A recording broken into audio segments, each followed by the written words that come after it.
Hey guys, I hope you're doing good on this Thursday and you just have one more day of school this week. So, yay!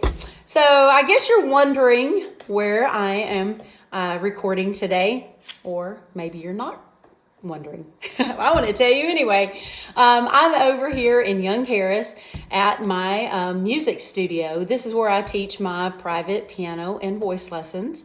And some of the students have been over and taken lessons here. And it's about 2 miles from Young Harris College.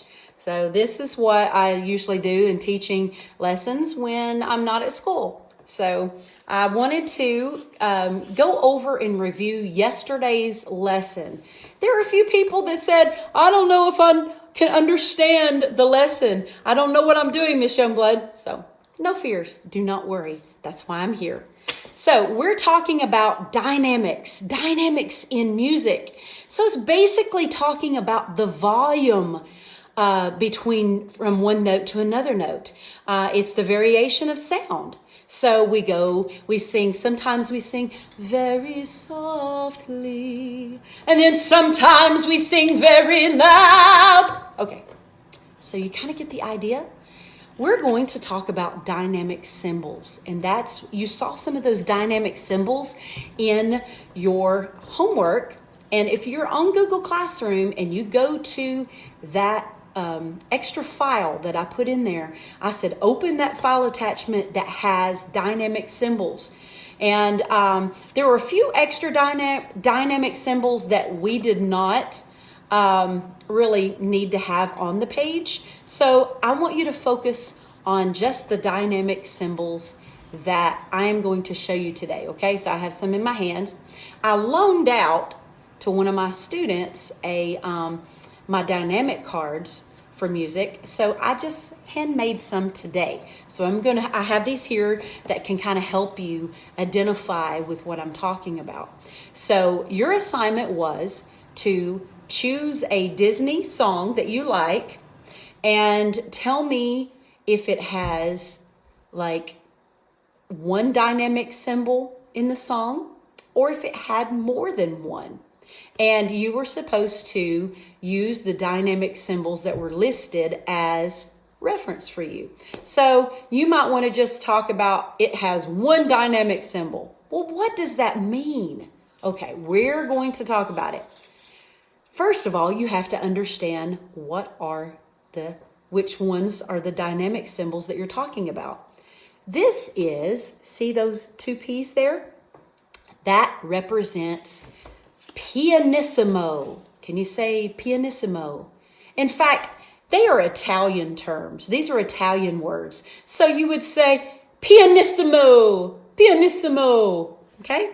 So can you talk Italian? Pianissimo. That sounds more like it. Okay? Pianissimo. So pianissimo, see the word here? It means very soft. So you would demonstrate very soft. It would be like, ooh.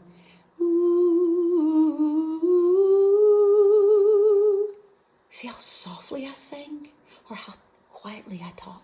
Or if I'm playing on the piano over here.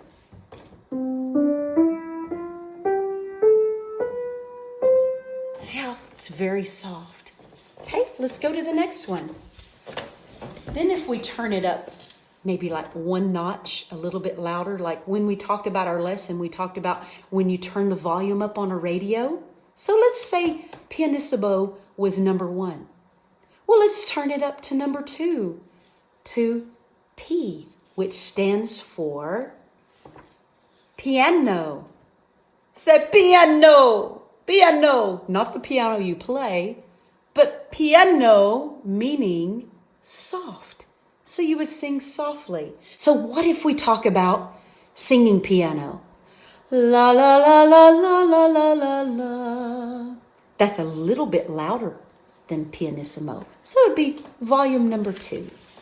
Let's talk about the next one, which is MP, that stands for mezzo piano. Mezzo piano. Can you say mezzo piano? Talking like this makes me want to eat pizza. Pizza. Okay, no. So mezzo piano means singing medium soft. So la la la la la la la la la la la la la. So that's a little bit louder than piano, right? Okay. And what about if so then we could call that volume number 3, maybe? Or 2.5. I don't know if there's a half on there, but it could be not quite 3, but almost 3.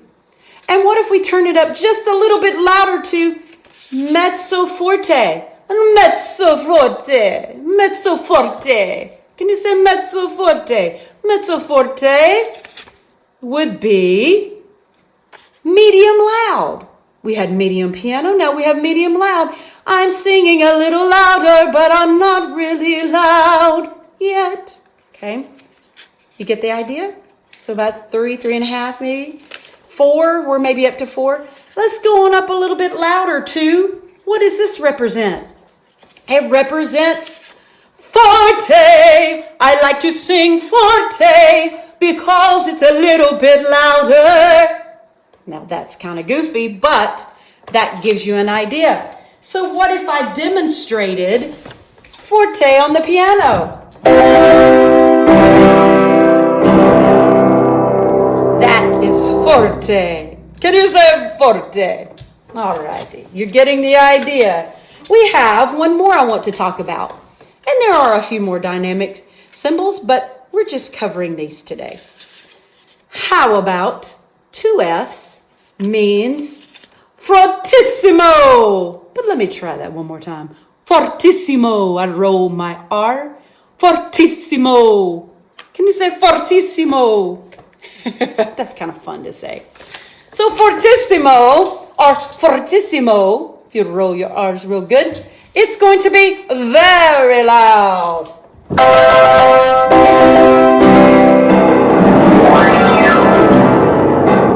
Now that's a lot of racket, but that's very loud. I like to sing very loud. That's obnoxious. But you have times when you hear a lot of singing, and especially even with orchestras.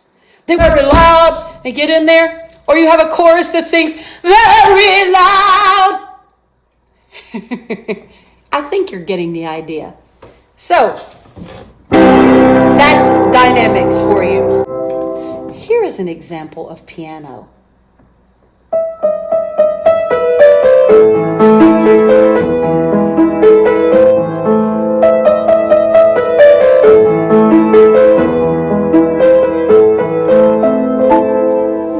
Just a little portion of Für Elise. And Für Elise is by Beethoven. Ludwig van Beethoven wrote Für Elise. So did that help you understand a little bit more about dynamics? I sure hope it did. Have a great day, and I will see you soon. Take care.